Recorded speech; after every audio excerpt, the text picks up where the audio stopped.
आपण पाहताय प्राध्यापक डॉक्टर मच्छिंद्र सत्य यांचे लोकसंवाद न्यूज. सत्य जे तुमच्या समोर.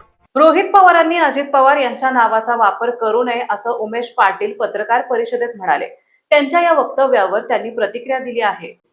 सर, जे सचिव आहेत राष्ट्रवादी त्यांनी अनेक आरोप केले तुमच्यावरती. महत्वाचा आरोप आहे का अजितदादांना त्रास द्यायचं काम रोहित पवारांनी केलेलं आहे. अजितदादांचा सगळ्यात जास्त छळ तुम्ही केलेला आहे, तुमच्यापेक्षा जास्त छळ कोणी केलेला नाही असा आरोप थेट तुमच्यावरती केलेला उमेश पाटील यांनी.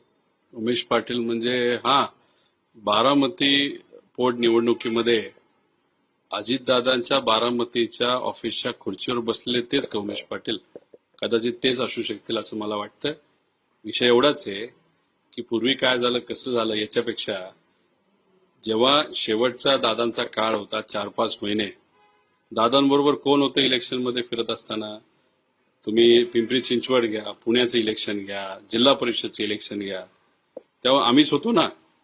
आता दादा आणि आम्ही कुठं ना कुठेतरी त्या ठिकाणी काही गोष्टी आमच्या समजुता झाला असेल, समजून घेतल्या गेल्या असतील आणि त्यानंतरच आम्ही एकत्रित त्या ठिकाणी राहिलो आणि भाजपच्या विरोधात तिथं बोलत राहिलो. त्यामुळे हे जे काही नवीन हिरो बनण्याचा प्रयत्न त्या ठिकाणी करतायत त्यांचं एवढं राजकीय महत्व नाही असं मला वाटतं. पवारांची राजधानी बारामती आहे, त्याचा सर्व तुम्हाला भरायचं आहे. बारामती सर्व तुमच्या हातात यावी यासाठी तुमचे हे सर्व प्रयत्न सुरू आहेत असं देखील ते बोलतात.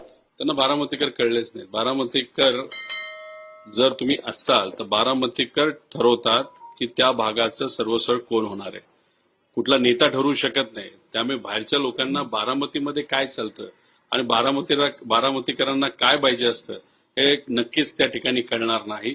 म्हणूनच त्यांना जेव्हा बारामतीची जबाबदारी दिली गेली होती त्यांनी तिथं काय उत्मात केला, कशा पद्धतीने तिथल्या असणाऱ्या बारामतीकरांबरोबर आणि तिथे असणाऱ्या पद्धतीकरांबरोबर बोलले हे बारामतीकरांना माहीत आहे. त्यामुळे बारामतीबद्दल माहीत नसताना उगाच तिथं पतंग उडवण्याचा प्रयत्न काही जण करत असतील तर मला असं वाटतं की ह्या सगळ्या गोष्टी त्यांनी थांबवाव्यात.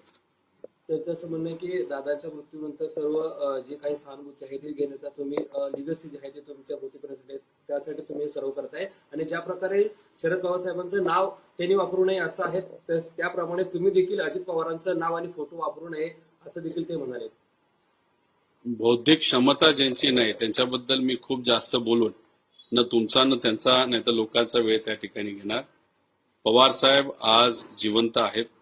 पवार साहेबांनी त्या ठिकाणी स्वतःहून सांगितलं माझं नाव वापरू नका, वापरा.